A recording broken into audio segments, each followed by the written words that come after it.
പുതിയൊരു വീഡിയോയിലേക്ക് എല്ലാവർക്കും സ്വാഗതം. അപ്പോൾ നമ്മുടെ മൻസൂർ അലി കാപ്പുങ്കൽ സാറ് തോൽവിധിക്ക് വേണ്ടി കൊടുത്തിട്ടുണ്ടായിരുന്ന കറണ്ട് അഫയേഴ്സിൻ്റെ സെലക്ഷൻ ക്വസ്റ്റ്യൻസിൽ നിന്നുള്ള ഏറ്റവും പ്രധാനപ്പെട്ട 25 ചോദ്യങ്ങൾ ഒരു മോക്ക് ടെസ്റ്റ് പോലെ നമ്മൾ ഇന്ന് ഈ വീഡിയോയിൽ ഡിസ്കസ് ചെയ്യുകയാണ്. അപ്പോൾ നിങ്ങൾക്ക് എത്ര മാർക്ക് വാങ്ങിക്കാനായി കഴിഞ്ഞു എന്നുള്ള കാര്യം നിങ്ങളൊന്ന് കമൻറ്റായിട്ട് അറിയിക്കുക. ഓക്കെ, അപ്പോൾ എന്തായാലും നമുക്ക് ഒന്നാമത്തെ ചോദ്യത്തിലേക്ക് തന്നെ കടക്കാം. ഇന്ത്യയുടെ ഭാരത് ഗൗരവ് ടൂറിസ്റ്റ് ട്രെയിനിൻ്റെ സർവീസ് ഏത് രാജ്യത്തേക്കാണെന്നാണ് ചോദ്യം. അപ്പോൾ ഇന്ത്യയുടെ ഒരു ഭാരത് ഗൗരവ് ടൂറിസ്റ്റ് ട്രെയിൻ ഉണ്ട്. അപ്പോൾ അതിൻ്റെ സർവീസ് ഏത് രാജ്യത്തിലേക്കാണ് എന്നാണ് നമ്മുടെ ഒന്നാമത്തെ ചോദ്യം. അറിയാമോ? ഇതിനകത്ത് ബംഗ്ലാദേശ്, ഭൂട്ടാൻ, നേപ്പാൾ, പാകിസ്ഥാൻ ഉണ്ട്. അപ്പോൾ ഭാരത് ഗൗരവ് ടൂറിസ്റ്റ് ട്രെയിനിൻ്റെ സർവീസ് നേപ്പാളിലേക്കാണ് കേട്ടോ. ഓപ്ഷൻ സി എഴുതിയവർക്കാണ് ശരി ഉത്തരം വരുന്നത്, നേപ്പാളാണ്. ഓക്കെ അല്ലേ? ഓക്കെ, നമുക്കടുത്ത് രണ്ടാമത്തെ ചോദ്യത്തിലേക്ക് തന്നെ കിടക്കാം.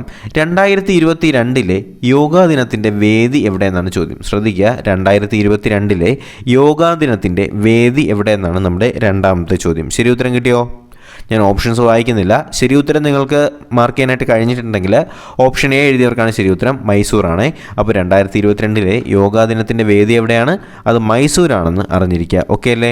ഓക്കെ, നമുക്കടുത്ത് മൂന്നാമത്തെ ചോദ്യത്തിലേക്ക് കിടക്കാം.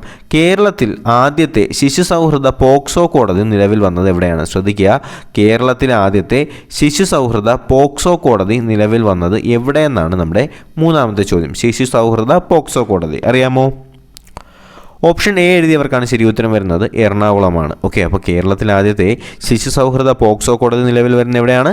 എറണാകുളമാണ്. ഓപ്ഷൻ എ എഴുതിയവർക്കാണ് ശരി ഉത്തരം. ഓക്കെ, നമുക്കടുത്ത് നാലാമത്തെ ചോദ്യത്തിലേക്ക് ശ്രദ്ധിക്കാം.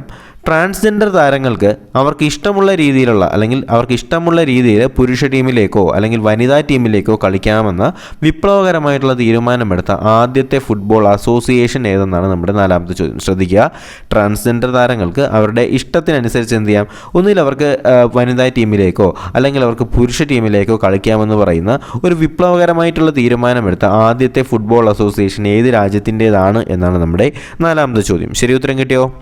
അപ്പോൾ ശരി ഉത്തരം നിങ്ങളെ കൊണ്ട് എഴുതാനായിട്ട് കഴിഞ്ഞിട്ടുണ്ടെങ്കിൽ ഓപ്ഷൻ ബി എഴുതിയവർക്കാണ് ശരി ഉത്തരം, ജർമ്മനിയാണ് കേട്ടോ. അപ്പോൾ ജർമ്മനിയിലെ ഫുട്ബോൾ ക്ലബ്ബാണ് എന്ത് ചെയ്യുന്നത്, ട്രാൻസ്ജെൻഡേഴ്സിന് അവർക്ക് പുരുഷ ടീമിലേക്കോ അല്ലെങ്കിൽ വനിതാ ടീമിലേക്കോ കളിക്കാം, അവരുടെ ഇഷ്ടത്തിനനുസരിച്ച് കളിക്കാമെന്ന് പറയുന്ന ഒരു തീരുമാനമെടുത്തത് നമ്മുടെ ജർമ്മനിയിലെ ഫുട്ബോൾ അസോസിയേഷനാണ് എന്നുള്ള കാര്യം ഒന്ന് അറിഞ്ഞിരിക്കുക. ഓക്കെ, അടുത്ത അഞ്ചാമത്തെ ചോദ്യം. താർ മരുഭൂമിയിൽ നിന്ന് അടുത്തിടെ കണ്ടെത്തിയ സ്യൂഡോമോഗ്രസ് സുധി ഏത് ഇനം ജീവിയാണെന്നാണ് ചോദ്യം. ശ്രദ്ധിക്കുക, താർ മരുഭൂമിയിൽ നിന്ന് അടുത്തിടെ കണ്ടെത്തിയ ഒരു ജീവിയാണ് സ്യൂഡോമോഗ്രസ് സുധി. ഇത് ഏത് ഇനം ജീവിയാണ് എന്നാണ് നമ്മുടെ അഞ്ചാമത്തെ ചോദ്യം. സ്യൂഡോമോഗ്രസ് സുധി എന്ന് കേട്ടാൽ അതൊരു ചിലന്തിയാണെന്ന് അറിഞ്ഞിരിക്കുക. ഓപ്ഷൻ സി എഴുതിയവർക്കാണ് ശരി ഉത്തരം കേട്ടോ. അപ്പോൾ താർ മരുഭൂമിയിൽ നിന്ന് അടുത്തിടെ കണ്ടെത്തിയ സ്യൂഡോമോഗ്രസ് സുധി എന്ന് പറയുന്നത് ഏതിനം ജീവിയാണ്? അതൊരു ചിലന്തിയാണെന്ന് അറിഞ്ഞിരിക്കുക. ഓക്കെ അല്ലേ? ഓക്കെ, നമുക്കടുത്ത് ആറാമത്തെ ചോദ്യത്തിലേക്ക് കിടക്കാം. പുന്നപ്ര വയലാർ സമരത്തിൻ്റെ എത്രാമത്തെ വാർഷികമാണ് 2021 ഒക്ടോബറിൽ ആചരിച്ചത് എന്നാണ് ചോദ്യം. ശ്രദ്ധിക്കുക, പുന്നപ്ര വയലാർ സമരത്തിൻ്റെ എത്രാമത്തെ വാർഷികമാണ് 2021 ഒക്ടോബറിൽ ആചരിച്ചത് എന്നാണ് നമ്മുടെ ആറാമത്തെ ചോദ്യം. നമുക്കറിയാം 1946 പുന്നപ്ര വയലാർ സമരം അല്ലേ. അപ്പോൾ 1946 ഇപ്പോൾ 2021 ചോദ്യം ശ്രദ്ധിക്കണേ, 2021 ഒക്ടോബറിൽ എത്ര വർഷമായി കാണും? സിമ്പിളല്ലേ, 1946 2021 കൊണ്ടും കുറച്ചാൽ പോരെ, 75 കിട്ടും അല്ലേ. ഓപ്ഷൻ ഡി ആണ് നമുക്ക് ശരി ഉത്തരം വരിക. ഓക്കെ അല്ലേ? അപ്പോൾ പുന്നപ്ര വയലാർ സമരത്തിൻ്റെ 75ാമത് വാർഷികമാണ് നമ്മുടെ 2021 ഒക്ടോബറിൽ ആചരിച്ചത് എന്നൊന്ന് അറിഞ്ഞിരിക്കുക. ഓക്കെ, നമുക്കടുത്ത് ഏഴാമത്തെ ചോദ്യത്തിലേക്ക് കടക്കാം. 2021 മാർച്ചിൽ വാട്സപ്പ് ബാങ്കിങ്ങിന് തുടക്കം കുറിച്ച സ്വകാര്യ മേഖലയിലെ ബാങ്ക് ഏതാണ്? ശ്രദ്ധിക്കുക, 2021 മാർച്ചിൽ വാട്സപ്പ് ബാങ്കിങ്ങിന് തുടക്കം കുറിച്ച സ്വകാര്യ മേഖലയിലെ ബാങ്ക് ഏതെന്നാണ് നമ്മുടെ ഏഴാമത്തെ ചോദ്യം. അറിയാമോ? അത് ഓപ്ഷൻസിൽ നിന്ന് ശരി ഉത്തരം നിങ്ങൾക്കൊന്ന് കണ്ടെത്താനായിട്ട് കഴിഞ്ഞിട്ടുണ്ടെങ്കിൽ ഓപ്ഷൻ ബി ആണ് ശരി ഉത്തരം, ആക്സിസ് ബാങ്ക് ആണ്. അപ്പോൾ ആക്സിസ് ബാങ്ക് ആണ് 2021 മാർച്ചിൽ വാട്സപ്പ് ബാങ്കിങ്ങിന് തുടക്കം കുറിച്ച ബാങ്ക് എന്ന് ചോദിച്ചാൽ അത് ആക്സിസ് ബാങ്ക് ആണ്. ഓപ്ഷൻ ബി ആണ് ശരി ഉത്തരം. ഓക്കെ, നമുക്കടുത്ത് എട്ടാമത്തെ ചോദ്യത്തിലേക്ക് കിടക്കാം. ക്യാബിനറ്റ് മിഷൻ്റെ ശരിയായ നിർദ്ദേശങ്ങൾ ഏവയെന്നാണ് ചോദ്യം. അപ്പോൾ ഇതിനകത്ത് കുറച്ച് നിർദ്ദേശങ്ങൾ പറയുന്നുണ്ട്. ഇതിനകത്ത് നമ്മുടെ ക്യാബിനറ്റ് മിഷൻ്റെ ശരിയായിട്ടുള്ള നിർദ്ദേശങ്ങൾ ഏതൊക്കെയെന്നാണ് ചോദ്യം. നാട്ടുരാജ്യങ്ങളെ മാത്രം ഉൾപ്പെടുത്തിക്കൊണ്ട് ഒരു ഇന്ത്യൻ യൂണിയൻ രൂപീകരിക്കണം. പ്രതിരോധം, വിദേശകാര്യം, ധനകാര്യം എന്നിവ യൂണിയൻ്റെ കൈകാര്യം ചെയ്തിരിക്കണം. അതുപോലെ തന്നെ ഒരു ഭരണഘടനാ നിർമ്മാണ സമിതി രൂപീകരിക്കണം. ഒരു ഇടക്കാല ഗവൺമെൻറ് കേന്ദ്രത്തിന് രൂപീകരിക്കണമെന്ന് പറയുന്നുണ്ട്. അപ്പോൾ ഇതിൽ ക്യാബിനറ്റ് മിഷൻ്റെ ശരിയായ നിർദ്ദേശങ്ങൾ ഏതൊക്കെയെന്ന് ചോദിച്ചാൽ നമുക്ക് ആദ്യത്തെ അറിയാവുന്നതാണ്, ഒരു ഭരണഘടന ഭരണഘടനാ നിയമനിർമ്മാണ സമിതി രൂപീകരിക്കണമെന്ന് പറയുന്നത് ക്യാബിനറ്റ് മിഷനാണ്. അപ്പോൾ 8 മൂന്നാമത്തെ ഓപ്ഷൻ ശരിയാണ് എന്ന് നമുക്കറിയാം. മറ്റൊരു ഓപ്ഷൻ കൂടി നമുക്ക് ഇതിനകത്ത് ശരിയായിട്ട് മാർക്ക് ചെയ്യാൻ പറ്റുന്നതുണ്ട്. അത് ഏതാണ്? ഒരു ഇടക്കാല ഗവൺമെൻറ് അല്ലെങ്കിൽ ഒരു ഇൻറ്റേം ഗവൺമെൻറ് കേന്ദ്രത്തിൽ രൂപീകരിക്കും എന്ന് പറയുന്നത്. അപ്പോൾ 3ഉം 4ഉമാണ് ഇതിനകത്ത് ശരി ഉത്തരം വരുന്നത്. അപ്പോൾ ക്യാബിനറ്റ് മിഷൻ്റെ ശരിയായിട്ടുള്ള നിർദ്ദേശങ്ങൾ ഏതൊക്കെയാണ്? 1ഉം 2ഉം നോക്കണ്ട. ഒരു ഭരണഘടനാ നിയമനിർമ്മാണ സമിതി അല്ലെങ്കിൽ ഒരു ഭരണഘടനാ നിർമ്മാണ സമിതി രൂപീകരിക്കണം. അതുപോലെ തന്നെ ഒരു ഇടക്കാല ഗവൺമെൻറ് കേന്ദ്രത്തിൽ രൂപീകരിക്കും എന്ന് പറയുന്നത് ആര് തന്നെയാണ്? നമ്മുടെ ക്യാബിനറ്റ് മിഷനാണ്. ഓപ്ഷൻ ഡി ആണ് ഇതിനകത്ത് ശരി ഉത്തരം മാർക്ക് ചെയ്യേണ്ടത്. ഓക്കെ, സംശയങ്ങളൊന്നും ഇല്ലാതെ തന്നെ പ്രതീക്ഷിച്ചുകൊണ്ട് 9ാമത്തെ ചോദ്യത്തിലേക്ക് കടക്കുകയാണ്.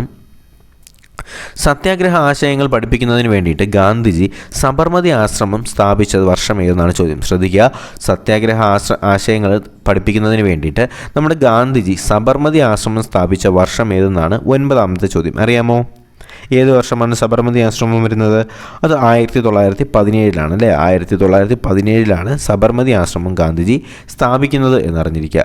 അതുപോലെ തന്നെ അടുത്തൊരു പ്രധാനപ്പെട്ട ചോദ്യമാണ്, താഴെ നൽകിയിട്ടുള്ളവയിൽ മറ്റു മതങ്ങൾ സ്വീകരിച്ചവരെ ഹിന്ദു മതത്തിലേക്ക് തിരിച്ചു കൊണ്ടുവരാൻ ആരംഭിച്ച പ്രസ്ഥാനം ഏതാണ്? എന്താണ്?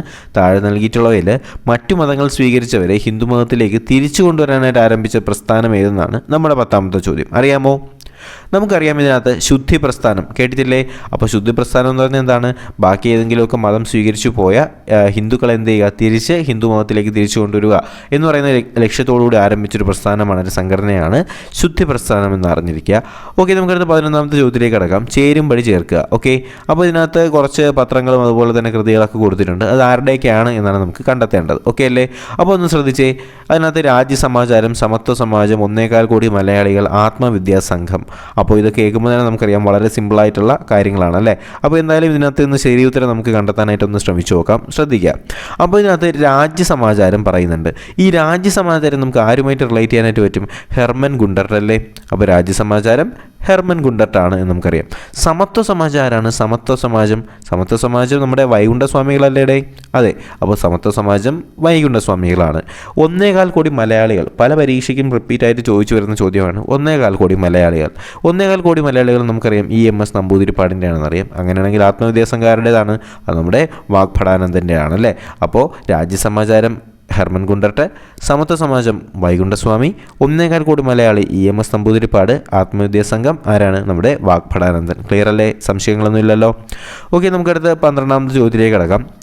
കേരളത്തിൽ നിലനിന്നിരുന്ന നാടുവാഴികളുടെ നിയന്ത്രണത്തിലുള്ള ഭൂമികൾ അറിയപ്പെട്ടിരുന്ന പേര് എന്താണെന്നാണ് ചോദ്യം. ശ്രദ്ധിക്കുക, കേരളത്തിൽ നിലനിന്നിരുന്ന നാടുവാഴികളുടെ നിയന്ത്രണത്തിലുള്ള ഭൂമികൾ അറിയപ്പെട്ടിരുന്ന പേര് എന്താണെന്നാണ് 12ാമത്തെ ചോദ്യം. എന്താണ്?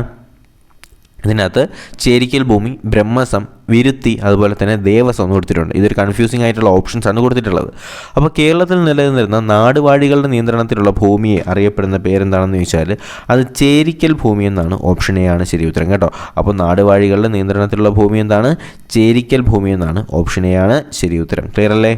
ഓക്കെ, നമുക്ക് അടുത്ത 13ാമത്തെ ചോദ്യത്തിലേക്ക് കിടക്കാം. നിങ്ങൾ കേട്ടിട്ടുണ്ടാവും കുമിങ്താങ് പാർട്ടിയെക്കുറിച്ചും നമ്മുടെ ചൈനീസ് റവല്യൂഷനത്തെ കുറിച്ചൊക്കെ നിങ്ങൾക്കുള്ള റിലേഷൻസ് അറിയായിരിക്കും അല്ലേ? അപ്പോൾ എന്തായാലും അടുത്ത ക്ലാസ് എന്ന് പറയുന്നത് ചൈനീസ് വിപ്ലവത്തെക്കുറിച്ചുള്ള ക്ലാസ്സാണ്. ആ ക്ലാസ് നാളെ ഉണ്ടാവും. ഇന്നലത്തെ ക്ലാസ് റഷ്യൻ വിപ്ലവത്തെക്കുറിച്ചുള്ള വളരെ പ്രധാനപ്പെട്ട ക്ലാസ്സാണ്. കുറച്ച് പേരെ കണ്ടിട്ടുള്ളൂ. നിങ്ങൾ മാക്സിമം കാണാനായിട്ട് ശ്രമിക്കുക. അതിനകത്ത് ഒരുപാട് പോയിന്റുകൾ നമ്മൾ പറയുന്നുണ്ട് കേട്ടോ. ഓക്കെ, 13ാമത്തെ ചോദ്യം ശ്രദ്ധിക്കുക. കുമിങ്താങ് ഭരണത്തിൻ്റെ അധികാരം നഷ്ടമായതിനെ തുടർന്നുകൊണ്ട് ചിയാങ് കൈ ഷേക്ക് രാഷ്ട്രീയ അഭയം നേടിയ രാജ്യം ഏതെന്നാണ് ചോദ്യം. രാഷ്ട്രീയ അഭയത്തിന് നമ്മൾ അസൈലം എന്നാണ് പറയുന്നത് കേട്ടോ ഇംഗ്ലീഷിൽ. അപ്പോൾ കുമിങ്താങ് ഭരണത്തിൻ്റെ അധികാരം നഷ്ടമായതിനെ തുടർന്നുകൊണ്ട് ചിയാങ് കൈ ഷേക്ക് രാഷ്ട്രീയ അഭയം തേടിയ രാജ്യം ഏതെന്നാണ് നമ്മുടെ 13ാമത്തെ ചോദ്യം. ഏത് രാജ്യത്തേക്കാണ് നമ്മുടെ കുമിങ്താങ് ഭരണത്തിൻ്റെ അധികാരം നഷ്ടമായതുകൊണ്ട് ചിയാങ് കൈ ഷേക്ക് അഭയം തേടിയത്? അത് തായ്വാനിലേക്കാണ് കേട്ടോ. ഓപ്ഷൻ സി ആണ് ശരി ഉത്തരം. തായ്വാനാണ്. തായ്ലൻഡ് അല്ല, തായ്വാനാണ് കേട്ടോ. ഓപ്ഷൻ സി ആണ് ഇതിനകത്ത് ശരി ഉത്തരം വരുന്നത്. അപ്പോൾ കുമിങ്താങ് ഭരണത്തിൻ്റെ അധികാരം നഷ്ടമായതിനെ തുടർന്നുകൊണ്ട് ചിയാങ് കൈ ഷേക്ക് രാഷ്ട്രീയ അഭയം നേടിയ രാജ്യം ചോദിച്ചാൽ അത് തായ്വാനാണെന്ന് അറിഞ്ഞിരിക്കുക. ഓപ്ഷൻ സി ആണ് ശരി ഉത്തരം. അടുത്ത ചോദ്യം ശ്രദ്ധിച്ചേ. അടുത്ത നമ്മുടെ യുനെസ്കോയുമായിട്ട് ബന്ധപ്പെടുത്തിയിട്ടുള്ള കുറച്ചധികം പോയിന്റുകളാണ് ഇതിനകത്ത് കൊടുത്തിട്ടുള്ളത്. അപ്പോൾ ഇതിനകത്ത് നിന്ന് നമുക്ക് ശരിയായിട്ടുള്ള ഓപ്ഷൻസ് ആണ് നമുക്ക് തിരഞ്ഞെടുക്കേണ്ടത്. ഓക്കെ അല്ലേ? അപ്പോൾ ഇത് നമ്മുടെ കറണ്ട് ഇവൻസുമായിട്ടുള്ള എന്തെങ്കിലുമൊക്കെ റിലേഷൻസ് ഉള്ളവർക്ക് മാത്രമേ ഈ ഒരു ചോദ്യം കണ്ടെത്താനായിട്ട് പറ്റത്തുള്ളൂ. അപ്പോൾ ഒന്നാമത്തെ ഓപ്ഷൻ എന്ന് വായിച്ചേ.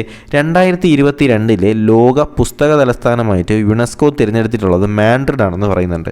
അത് തെറ്റാണ് കേട്ടോ. കാര്യം 2022 ലോക പുസ്തക തലസ്ഥാനം എന്ന് പറയുന്നത് മാൻഡ്രിഡ് അല്ല, അത് മെക്സിക്കോയാണ് കേട്ടോ. മെക്സിക്കോയിലെ ഗൗഡലാജര എന്ന് പറയുന്ന സ്ഥലമാണ്. എവിടെയാണ്? മെക്സിക്കോയാണെന്ന് അറിഞ്ഞിരിക്കുക. മെക്സിക്കോ, MEXICO, മെക്സിക്കോയിലെ ഗൗഡലാജര എന്ന് പറയുന്ന സ്ഥലത്തിനെയാണ് എന്ത് ചെയ്യുന്നത്? 2022 ലോക പുസ്തക തലസ്ഥാനമായിട്ട് യുനെസ്കോ തിരഞ്ഞെടുത്തിട്ടുള്ള എവിടെയാണ്? മെക്സിക്കോ, ഗൗഡലജര. അതുപോലെ തന്നെ രണ്ടാമത്തെ ഓപ്ഷൻ എന്ന് വായിച്ചു നോക്കിയോ. അപ്പോൾ ഒന്നാമത്തെ ഓപ്ഷൻ തെറ്റാണെന്ന് നമുക്ക് മനസ്സിലായി. രണ്ടാമത്തെ ഓപ്ഷൻ എന്ന് വായിച്ചു നോക്കി. 2015 യുനെസ്കോയുടെ എക്സലൻ്റ് അവാർഡ് ലഭിച്ച കേരളത്തിലെ ക്ഷേത്രമാണ് ഗുരുവായൂർ എന്ന് പറയുന്നത് തെറ്റുത്തരാണ്. ഗുരുവായൂർ ക്ഷേത്രം അല്ല, അത് നമ്മുടെ വടക്കുന്നാഥ ക്ഷേത്രമാണ് കേട്ടോ. അപ്പോൾ 2015 യുനെസ്കോയുടെ എക്സലൻസ് അവാർഡ് ലഭിച്ച കേരളത്തിലെ ക്ഷേത്രം ഏതാണെന്ന് ചോദിച്ചാൽ അത് വടക്കുന്നാഥ ക്ഷേത്രമാണെന്ന് അറിഞ്ഞിരിക്കുക. മൂന്നാമത്തെ ഓപ്ഷൻ എന്ന് വായിച്ചു നോക്കിയേ. കലിംഗ പുരസ്കാരം നൽകുന്നത് യുനെസ്കോ ആണെന്ന് പറയുന്നുണ്ട്. ശരിയാണോ? കലിംഗ പുരസ്കാരം യുനെസ്കോ ആണോ കൊടുക്കുന്നത്? അതെ അല്ലേ. അപ്പോൾ കലിംഗ പുരസ്കാരം കൊടുക്കുന്നത് യുനെസ്കോ തന്നെയാണ്. നാലാമത്തെ ഓപ്ഷൻ എന്ന് വായിച്ചേ. യുനെസ്കോയുടെ ലോക പൈതൃക പട്ടികയിൽ ഇടം നേടിയ ഇന്ത്യയിലെ ആദ്യത്തെ മിക്സഡ് സൈറ്റാണ് കാഞ്ചൻജംഗ ദേശീയോദ്യാനം. നമ്മുടെ സിക്കിമിലെ കാഞ്ചൻജംഗ ദേശീയോദ്യാനം. ശരി ഉത്തരമാണോ? ശരി ഉത്തരമാണല്ലേ. അപ്പോൾ 4 ശരി ഉത്തരമാണ്. യുനെസ്കോയുടെ ലോക പൈതൃക പട്ടികയിൽ ഇടം നേടിയ ഇന്ത്യയിലെ ആദ്യത്തെ മിക്സഡ് സൈറ്റാണ് ഇത് കാഞ്ചൻജംഗ ദേശീയോദ്യാനം. സിക്കിമിലാണ് അല്ലേ. അപ്പോൾ ഇത്രയും കാര്യങ്ങൾ വളരെയധികം ക്ലിയർ ആണെന്ന് പ്രതീക്ഷിക്കുന്നു. 2022 ലോക പുസ്തക തലസ്ഥാനം ഏതാണ്? നമ്മുടെ മെക്സിക്കോയിലെ ഗൗഡലാജരയാണ്. അതുപോലെ തന്നെ 2015 യുനെസ്കോയുടെ എക്സലൻ്റ് അവാർഡ് നേടിയത് വടക്കുന്നാഥ ക്ഷേത്രമാണ്. കലിംഗ പുരസ്കാരം കൊടുക്കുന്നത് യുനെസ്കോ തന്നെയാണ്. യുനെസ്കോയുടെ ലോക പൈതൃക പട്ടികയിൽ ഇടം നേടിയ ഇന്ത്യയിലെ ആദ്യത്തെ മിക്സഡ് സൈറ്റ് ഏതാണെന്ന് ചോദിച്ചാൽ അത് കാഞ്ചൻജംഗ സിക്കിമാണ് അല്ലേ. അപ്പോൾ ഇതിനകത്ത് 3, 4 മാത്രമാണ് ശരി ഉത്തരം വരുന്നത്. ഓപ്ഷൻ സി ആണ് നിങ്ങൾ മാർക്ക് ചെയ്യേണ്ടത്. ക്ലിയർ അല്ലേ? ഓക്കെ, നമുക്കടുത്ത 15ാമത്തെ ചോദ്യത്തിലേക്ക് കടക്കാം. മേനർ തണ്ണീർത്തടം നിലവിൽ വരുന്ന സംസ്ഥാനം ഏതാണ്? ശ്രദ്ധിക്കുക, മേനർ തണ്ണീർത്തടം നിലവിൽ വരുന്ന സംസ്ഥാനം ഏതെന്നാണ് നമ്മുടെ 15ാമത്തെ ചോദ്യം. അറിയാമോ? ഓക്കെ, ശരി ഉത്തരം നിങ്ങൾക്കൊന്ന് കണ്ടെത്താനായിട്ട് കഴിഞ്ഞിട്ടുണ്ടെങ്കിൽ ഓപ്ഷൻ എ ആണ് ശരി ഉത്തരം. രാജസ്ഥാനാണ്. അപ്പോൾ രാജസ്ഥാനിലാണ് മേനർ തണ്ണീർത്തടം നിലവിൽ വരുന്ന സംസ്ഥാനം എന്ന് ചോദിച്ചാൽ അത് രാജസ്ഥാനാണ്. ഓപ്ഷൻ എ ആണ് ശരി ഉത്തരം. അടുത്ത ചോദ്യം 16ാമത്തെ ചോദ്യം. വൈറ്റ് കോൾ എന്നറിയപ്പെടുന്നത് എന്താണ്? വൈറ്റ് കോൾ എന്നറിയപ്പെടുന്നത് എന്താണെന്നാണ് 16ാമത്തെ ചോദ്യം. അറിയാമോ? വൈറ്റ് കോൾ കേട്ടിട്ടുണ്ടോ? വൈറ്റ് കോൾ, വെള്ളക്കൽക്കരി, അത് നമ്മൾ ജലവൈദ്യുതിയാണ് അറിയപ്പെടുന്നത് കേട്ടോ. അപ്പോൾ നമ്മൾ തെറ്റിക്കാനുള്ള സാധ്യത കൂടുതലാണ്. വൈറ്റ് കോൾ എന്നറിയപ്പെടുന്നത് ജലവൈദ്യുതിയാണ്. ഓപ്ഷൻ സി ആണ് ശരി ഉത്തരം. ക്ലിയർ അല്ലേ? ഓക്കെ, അതിലും വേറെ സംശയമൊന്നുമില്ല എന്ന് പ്രതീക്ഷിച്ചുകൊണ്ട് 17ാമത്തെ ചോദ്യത്തിലേക്ക് കടക്കുന്നു. ഭൂതത്താൻ കെട്ട് അണക്കെട്ട് സ്ഥിതി ചെയ്യുന്ന നദി ഏതാണ്? ഭൂതത്താൻ കെട്ട് അണക്കെട്ട് സ്ഥിതി ചെയ്യുന്ന നദി ഏതെന്നാണ് 17ാമത്തെ ചോദ്യം. ഭൂതത്താൻ കെട്ട് അറിയാമോ? പെരിയാറിലാണ് അല്ലേ. ഓപ്ഷൻ എ ആണ് ശരി ഉത്തരം. പെരിയാറാണ്. അപ്പോൾ ഭൂതത്താൻ കെട്ട് അണക്കെട്ട് സ്ഥിതി ചെയ്യുന്ന നദി ഏതാണ്? പെരിയാറാണ്. ഓപ്ഷൻ എ ആണ് ശരി ഉത്തരം. ഓക്കെ, 18ാമത്തെ ചോദ്യം ശ്രദ്ധിക്കുക. കേരളത്തിൽ പൂമ്പാറ്റകളുടെ ദേശാടനം ആദ്യമായി നിരീക്ഷിക്കപ്പെട്ട വന്യജീവി സങ്കേതം ഏതാണ്? കേരളത്തിലെ പൂമ്പാറ്റകളുടെ ദേശാടനം ആദ്യമായി നിരീക്ഷിക്കപ്പെട്ട വന്യജീവി സങ്കേതം ഏതെന്നാണ് 18ാമത്തെ ചോദ്യം. അതൊരു സംശയമില്ലാതെ എഴുതാൻ കഴിയും. ആറളമാണ്. ഓപ്ഷൻ എ ആണ് ശരി ഉത്തരം. അപ്പോൾ കേരളത്തിലെ പൂമ്പാറ്റകളുടെ ദേശാടനം ആദ്യമായി നിരീക്ഷിക്കപ്പെട്ട വന്യജീവി സങ്കേതം ചോദിച്ചാൽ അത് ആറളം വന്യജീവി സങ്കേതമാണെന്ന് അറിഞ്ഞിരിക്കുക. 19ാമത്തെ ചോദ്യം. കേരളത്തിൽ സമ്പൂർണ്ണ ആധാർ രജിസ്ട്രേഷൻ പൂർത്തിയാക്കിയ ആദ്യത്തെ ഗ്രാമപഞ്ചായത്ത് ഏതാണ്? കേരളത്തിലെ സമ്പൂർണ്ണ ആധാർ രജിസ്ട്രേഷൻ പൂർത്തിയാക്കിയ ആദ്യത്തെ ഗ്രാമപഞ്ചായത്ത് ഏതെന്നാണ് 19ാമത്തെ ചോദ്യം. അത് അമ്പലവയലാണ് കേട്ടോ. ഓപ്ഷൻ ഡി ആണ് ശരി ഉത്തരം. അമ്പലവയലാണ്, തെറ്റിക്കരുതേ. അപ്പോൾ കേരളത്തിലെ സമ്പൂർണ്ണ ആധാർ രജിസ്ട്രേഷൻ നടപ്പിലാക്കിയ ആദ്യത്തെ പഞ്ചായത്ത് ഏതാണ്? അമ്പലവയലാണ്. അമ്പലവയലാണ്. ഓക്കെ അല്ലേ? അടുത്ത 20ാമത്തെ ചോദ്യം. ഭൂപടത്തിലെ നിറങ്ങളുടെയും സവിശേഷതകളും എന്ത് ചെയ്യുക? ചേരുംപടി ചേർക്കുക. അപ്പോൾ ഇത് വളരെ സിമ്പിളായിട്ട് നമുക്ക് എഴുതാൻ കഴിയുന്നതാണ്. നമുക്കറിയാം വനങ്ങൾ, കൃഷിയിടങ്ങൾ, പാർപ്പിടങ്ങൾ, ജലാശയങ്ങൾ. കേൾക്കുമ്പോൾ തന്നെ അറിയാം എന്താണ് വനങ്ങൾ എന്ന് പറയുന്നത് എന്താണ്? പച്ചയാണ്. കൃഷിയിടങ്ങൾ എന്ന് പറയുന്നത് എന്താണ്? ഇതിനകത്ത് മഞ്ഞയാണ് അല്ലേ. മഞ്ഞയാണ് കൃഷിയിടങ്ങൾ എന്ന് പറയുന്നത്. അതുപോലെ തന്നെ പാർപ്പിടങ്ങൾ എന്ന് പറയുന്നത് എന്ത് കളറാണ്? ചുവപ്പ് കളറാണ്. ജലാശയങ്ങൾ നീലയാണ് അല്ലേ. അപ്പോൾ ഈ ഒരു രീതിയിലാണ് ഇത് മാർക്ക് ചെയ്യേണ്ടത്. വളരെ സിമ്പിളാണ്. ഇതിൽ നിങ്ങൾ കൃഷിയിടങ്ങൾ മഞ്ഞയാണെന്ന് അറിഞ്ഞിരിക്കുക. അത് പച്ചയെന്നൊന്നും പറഞ്ഞു കളയരുത്. പച്ച എന്ന് പറയുന്നത് വനമാണ് കേട്ടോ. 21ാമത്തെ ചോദ്യം ശ്രദ്ധിക്കുക. ഇത് ജോഗ്രഫിയുമായിട്ട് ബന്ധപ്പെടുത്തിയിട്ടൊരു ചോദ്യമാണ്. അപ്പോൾ ഇതിനകത്ത് നമുക്ക് കാണാൻ കഴിയും ഗീസർ, മണൽ പ്രദേശം, ചതുപ്പുകൾ, അതുപോലെ തന്നെ ജലപീഠം. അപ്പോൾ ഇതുമായിട്ട് റിലേറ്റ് ചെയ്തിട്ടുള്ള സ്ഥലങ്ങൾ ഏതൊക്കെയാണെന്നാണ് ചോദിച്ചിട്ടുള്ളത്. അപ്പോൾ ഗീസർ എന്ന് പറയുന്നത് എന്താണ്? അറിയാമോ? ഗീസർ എന്ന് പറയുന്നത് എന്താണ്? ഗീസർ എന്ന് പറയുന്നത് നമുക്ക് ഓൾഡ് ഫെയ്ത്ത്ഫുൾ കേട്ടോ. ഓൾഡ് ഫെയ്ത്ത്ഫുള്ളുമായിട്ട് റിലേറ്റ് ചെയ്യാൻ പറ്റുന്നതാണ് ഗീസർ എന്ന് പറയുന്നത്. മണൽ പ്രദേശം എന്ന് ചോദിച്ചാൽ ആ മണൽ പ്രദേശവുമായിട്ട് റിലേറ്റ് ചെയ്യാൻ പറ്റുന്നതാണ് അരിപ്പക്കിണർ. ചതുപ്പുകളുമായിട്ട് റിലേറ്റ് ചെയ്യാൻ പറ്റുന്നതാണ് എന്ത്? തണ്ണീർത്തടങ്ങൾ കേട്ടോ. തണ്ണീർത്തടങ്ങൾ ചതുപ്പുമായിട്ട് റിലേറ്റ് ചെയ്യാൻ പറ്റുന്നതാണ്. ജലപീഠങ്ങളാണെങ്കിൽ അത് ഭൂഗർഭ ജലസമൃദ്ധമായിട്ടുള്ള ഭാഗങ്ങളാണ് നമ്മൾ എന്ത് ചെയ്യുന്നത്? ജലപീഠം കൊണ്ട് അർത്ഥമാക്കുന്നത്. ഓക്കെ, അപ്പോൾ ശ്രദ്ധിക്കുക. ഗീസറുമായിട്ട് റിലേറ്റ് ചെയ്യാൻ പറ്റുന്ന പദം ഏതെന്ന് ചോദിച്ചാൽ അത് ഓൾഡ് ഫെയ്ത്ത്ഫുൾ ആണ് കേട്ടോ. Old faithful. അതുപോലെ തന്നെ മണൽ പ്രദേശമാണ് നോക്കുകയാണെങ്കിൽ അത് അരിപ്പക്കിണറാണ്. അരിപ്പക്കിണർ, നമ്മൾ അരിപ്പ വെച്ചിട്ടല്ലേ മണലൊക്കെ അരിക്കുന്നത്. അപ്പോൾ അരിപ്പക്കിണർ മണലാണ് കേട്ടോ. മണൽ പ്രദേശങ്ങൾ അരിപ്പക്കിണറുമായിട്ട് റിലേറ്റ് ചെയ്യാൻ പറ്റും. ചതുപ്പുകളാണെങ്കിൽ നമുക്കറിയാം തണ്ണീർത്തടങ്ങളുമായിട്ട് ബന്ധമുള്ള സ്ഥലങ്ങളാണ് ചതുപ്പുകൾ എന്ന് പറയുന്നത്.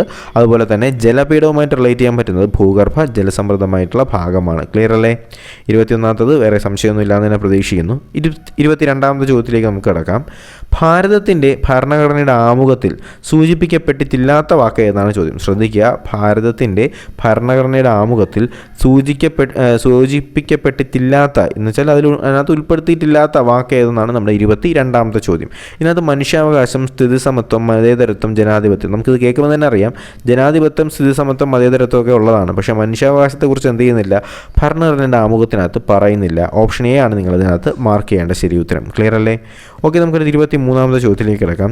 ഇന്ത്യൻ ഭരണഘടന അമേരിക്കൻ ഭരണഘടനയിൽ നിന്നും കടമെടുത്തിട്ടുള്ള ആശയങ്ങളിൽ ഉൾപ്പെടാത്തത് ഏതെന്നാണ് ചോദ്യം. ശ്രദ്ധിക്കുക, ഇന്ത്യൻ ഭരണഘടന അമേരിക്കൻ ഭരണഘടനയിൽ നിന്നും കടമെടുത്തിട്ടുള്ള ആശയങ്ങളിൽ ഉൾപ്പെടാത്തത് ഏതെന്നാണ് ചോദ്യം. അപ്പോൾ നമുക്ക് ഓരോ ഓപ്ഷൻസ് ആയിട്ട് വായിച്ചു നോക്കാം. ഇതിനകത്ത് ജുഡീഷ്യൽ പുനരവലോകനം എന്ന് പറയുന്നുണ്ട് കേട്ടോ. 23ാമതിൽ 1ാമത്തെ ഓപ്ഷൻ എന്ന് വായിച്ചു നോക്കുക. ജുഡീഷ്യൽ പുനരവലോകനം എന്ന് പറയുന്നുണ്ട്. അതുപോലെ തന്നെ നിയമനിർമ്മാണ നടപടിക്രമങ്ങൾ എന്ന് പറയുന്നുണ്ട്. ജുഡീഷ്യറിയുടെ സ്വാതന്ത്ര്യം എന്ന് പറയുന്നുണ്ട്. സ്പീക്കർ എന്ന സ്ഥാനവും അദ്ദേഹത്തിൻ്റെ ചുമതലകളെയും കുറിച്ച് പറയുന്നുണ്ട്. അപ്പോൾ ഇതിനകത്ത് ഇന്ത്യൻ ഭരണഘടനയിൽ അമേരിക്കൻ ഭരണഘടനയിൽ നിന്ന് കടമെടുക്കാത്ത ആശയങ്ങൾ ഏതൊക്കെയെന്നാണ് നിങ്ങൾ കണ്ടെത്തേണ്ടത്. അപ്പോൾ ജസ്റ്റ് നമുക്ക് നോക്കാം. അമേരിക്കൻ ഭരണഘടനയിൽ ഉൾപ്പെടുത്തിയിട്ടുള്ള എന്തൊക്കെയാണ് നമുക്കറിയാം. ആമുഖം വരുന്നുണ്ട്. അതുപോലെ തന്നെ ജുഡീഷ്യൽ റിവ്യൂവിനെ കുറിച്ച് പറയുന്നുണ്ട്. അതുപോലെ തന്നെ ഇംപീച്ച്മെൻറ്റിനെ കുറിച്ച് പറയുന്നുണ്ട്. മൗലിക അവകാശങ്ങളെക്കുറിച്ച് പറയുന്നുണ്ട്. പിന്നെന്താണ്, വൈസ് പ്രസിഡൻറ്റിനെ കുറിച്ച് പറയുന്നുണ്ട്. പിന്നെ സുപ്രീം കോടതിയെക്കുറിച്ച് പറയുന്നുണ്ട് അല്ലേ. അതുപോലെ നീതിന്യായ വ്യവസ്ഥയെക്കുറിച്ച് എന്ത് ചെയ്യുന്നുണ്ട്, നമ്മുടെ അമേരിക്കൻ ഭരണഘടനയ്ക്കകത്ത് നിന്ന് നമ്മൾ എടുത്തിട്ടുണ്ട്. എന്നാൽ ഇതിനകത്തൊന്നും ഉൾപ്പെടാത്തത് ഏതൊക്കെയാണ് ഒന്ന് നോക്കിയേ. കിട്ടിയോ? അപ്പോൾ ശരി ഉത്തരം കിട്ടിയെന്ന് തന്നെ പ്രതീക്ഷിക്കുന്നു. അപ്പോൾ നമുക്കറിയാം ഇതിനകത്ത് നിയമനിർമ്മാണ നടപടിക്രമങ്ങളെക്കുറിച്ച് ഇതിനകത്ത് പറയുന്നില്ല. ക്രമങ്ങളെക്കുറിച്ച് ഇതിനകത്ത് പറയുന്നില്ല. അതുപോലെ തന്നെ സ്പീക്കറിൻ്റെ സ്ഥാപനവും അദ്ദേഹത്തിൻ്റെ ചുമതലയും കുറിച്ച് എന്ത് ചെയ്യുന്നില്ല, അമേരിക്കൻ ഭരണഘടനയിൽ നിന്നല്ല ഇത് രണ്ടും എടുത്തിട്ടുള്ളത്. അപ്പോൾ ഇതിനകത്ത് എടുത്തിട്ടുള്ള നമുക്കറിയാം ജുഡീഷ്യൽ പുനരവലോകനം. ഓക്കെ, അപ്പോൾ ജുഡീഷ്യറിയെക്കുറിച്ചോ അല്ലെങ്കിൽ ജുഡീഷ്യറിയുടെ സ്വാതന്ത്ര്യത്തെക്കുറിച്ചൊക്കെ പറയുന്നത് എന്തിൽ തന്നെയാണ്, നമ്മുടെ അമേരിക്കൻ ഭരണഘടനയിൽ തന്നെയാണ്. ക്ലിയർ അല്ലേ? അപ്പോൾ അതിലും വേറെ സംശയങ്ങളൊന്നും ഇല്ലാന്ന് തന്നെ പ്രതീക്ഷിക്കുന്നു. ഇതിൽ ഓപ്ഷൻ ബി ആണ് കേട്ടോ ശരി ഉത്തരം. 2ഉം 4ഉമാണ് ഇതിനകത്ത് കടമെടുത്ത ആശയങ്ങളിൽ ഉൾപ്പെടാത്തത് 2ഉം 4ഉമാണ്. ഓക്കെ അല്ലേ? ഓക്കെ, നമുക്കടുത്ത് 24ാമത്തെ ചോദ്യത്തിലേക്ക് കിടക്കാമല്ലോ. 24ാമത്തെ ചോദ്യം ഒന്ന് വായിച്ചേ. അയിത്ത നിരോധന നിയമം ഇന്ത്യയിൽ പ്രാബല്യത്തിൽ വന്നത് എന്നാണ്. ശ്രദ്ധിക്കുക, അയിത്ത നിരോധന നിയമം ഇന്ത്യയിൽ പ്രാബല്യത്തിൽ വന്നത് എന്നാണെന്നാണ് 24ാമത്തെ ചോദ്യം. അറിയാമോ അയിത്ത നിരോധന നിയമം? അത് 1955 ജൂൺ 1 ഓപ്ഷൻ എ എഴുതിയവർക്ക് ശരി ഉത്തരം കേട്ടോ. അപ്പോൾ അയിത്ത നിരോധന നിയമം ഇന്ത്യയിൽ പ്രാബല്യത്തിൽ വന്നതെന്നാണ് 1955 ജൂൺ 1 അറിഞ്ഞിരിക്കുക. അങ്ങനെ നമ്മൾ അവസാനത്തെ ചോദ്യത്തിലേക്ക് എത്തിയിരിക്കുകയാണ്. ഇന്ത്യൻ ഭരണഘടനയുടെ എത്രാം ഭാഗത്തിലാണ് സുപ്രീം കോടതിയെക്കുറിച്ച് പ്രതിപാദിച്ചിരിക്കുന്നത്? സുപ്രീം കോടതിയെക്കുറിച്ച് പ്രതിപാദിച്ചിരിക്കുന്നത് എത്രാമത്തെ ഭാഗത്തിലാണ്? ശരി ഉത്തരം കിട്ടിയോ? വളരെ സിമ്പിൾ അല്ലേ? 5ാമത്തെ ഭാഗത്തിനകത്താണ് അല്ലേ. ഓപ്ഷൻ ബി ആണ് ശരി ഉത്തരം. 5ാം ഭാഗത്തിനകത്താണ് എന്ത് ചെയ്യുന്നത്, നമ്മുടെ സുപ്രീം കോടതിയെക്കുറിച്ച് പ്രതിപാദിച്ചിരിക്കുന്നത്. അപ്പോൾ അതിലും വേറെ സംശയങ്ങളൊന്നുമില്ല എന്ന് തന്നെ പ്രതീക്ഷിക്കുന്നു. അപ്പോൾ നമ്മളിപ്പോൾ ഡിസ്കസ് ചെയ്തത് 25 പ്രധാനപ്പെട്ട കറണ്ട് അഫയേഴ്സും അല്ലാത്ത കോൺസ്റ്റിറ്റ്യൂഷനും അതുപോലെ തന്നെ കേരള ചരിത്രമൊക്കെ ആയിട്ടുള്ള ചോദ്യങ്ങൾ നമ്മൾ ഡിസ്കസ് ചെയ്തു. അപ്പോൾ നിങ്ങൾക്ക് ഏകദേശം നല്ല മാർക്ക് തന്നെ വാങ്ങിക്കാനായിട്ട് കഴിഞ്ഞു. ഒരു 15 മാർക്ക് കൂടുതലൊക്കെ വാങ്ങിക്കാനായിട്ട് കഴിഞ്ഞു എന്ന് തന്നെ പ്രതീക്ഷിക്കുന്നു. അപ്പോൾ നിങ്ങൾക്ക് ഇത്ര മാർക്ക് വാങ്ങിക്കാനായി കഴിഞ്ഞു എന്നുള്ള കാര്യം നിങ്ങൾ കമൻറ്റായിട്ട് രേഖപ്പെടുത്തുക. അതുപോലെ ഈ ഒരു ക്ലാസ് നിങ്ങൾക്ക് ഫലപ്രദമായെങ്കിൽ എന്ത് ചെയ്യുക, വീഡിയോ ലൈക്ക് ചെയ്യുക, ചാനൽ സബ്സ്ക്രൈബ് ചെയ്യുക. തീർച്ചയായും നിങ്ങളുടെ സുഹൃത്തുക്കളിലേക്ക് കൂടി ഈ ഒരു വീഡിയോ എത്തിച്ചു കൊടുക്കുക. അപ്പോൾ എന്തായാലും നമുക്ക് പുതിയൊരു വീഡിയോയും ക്ലാസ്സും ഒക്കെ ആയിട്ട് ഉടനെ തന്നെ കാണാം. അതുപോലെ തന്നെ നമ്മൾ +2 ലെവൽ, ഡിഗ്രി ലെവൽ പ്രിലിംസിൻ്റെ ക്ലാസ്സുകൾ സ്റ്റാർട്ട് ചെയ്തിട്ടുണ്ട്. അതിൻ്റെ ഇപ്പോൾ നിലവിൽ 4 ക്ലാസ്സുകൾ എടുത്തിട്ടുണ്ട്. ടോപ്പിക് വൈസ് ക്ലാസ്സുകളാണ്. നമ്മുടെ പ്ലേലിസ്റ്റിലേക്ക് പോവുക. പ്ലേലിസ്റ്റിനകത്ത് എന്തുണ്ട്, +2 ലെവൽ, ഡിഗ്രി ലെവൽ പ്രിലിംസ് എന്ന് പറയുന്ന ഒരു പ്ലേലിസ്റ്റ് ഉണ്ട്. അതിനകത്ത് ക്ലാസ്സുകൾ അവൈലബിൾ ആണ്, കാണാനായിട്ട് മറക്കരുത്. ഓക്കെ, അപ്പോൾ എന്തായാലും നമുക്ക് പുതിയൊരു വീഡിയോ ക്ലാസ്സൊക്കെ ആയിട്ട് ഉടനെ തന്നെ കാണാം. അതുവരേക്കും എല്ലാവർക്കും bye bye, good bye, take care.